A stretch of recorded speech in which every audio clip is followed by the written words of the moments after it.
Voilà, comme je disais, presque toutes les maisons construites en bordure de mer sur cette île étaient utilisées comme des maisons des esclaves.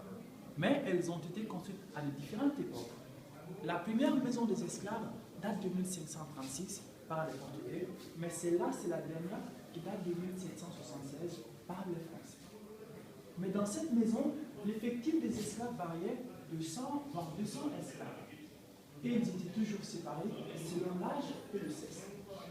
Et le poids minimum étant exigé dans la maison, c'est la raison pour laquelle on appelle cette cellule la chambre de pesage. Car le poids minimum exigé, c'était 60 kg.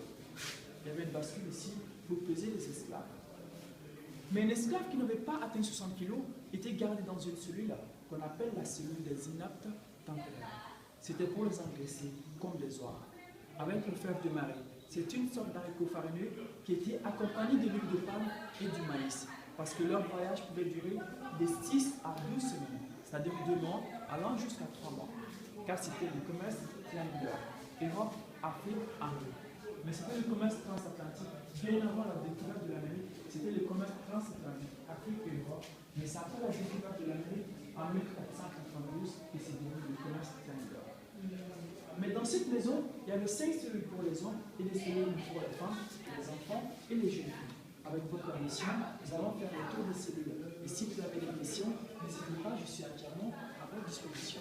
Dans le trajet, il est donné à manger quand même. Souvent, il leur donnait à manger une seule fois par jour, et souvent, ils choisissaient entre eux, parmi les esclaves, ceux qui doivent manger et ceux qui ne doivent pas manger.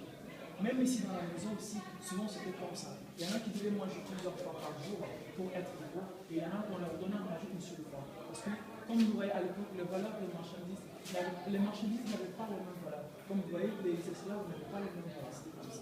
Ceux qui ont plus de valeur étaient nourris, et ceux qui n'ont pas assez de valeur étaient moins nourris bien souvent. Même qui, j'ai vu des documents, ils les choisissaient parmi eux. Ceux qui doivent manger et ceux qui ne doivent pas manger. Il y a quelqu'un comme une sorte de contre-maître qui demande, non, il faut le donner à manger, pas lui, l'autre, c'est comme ça.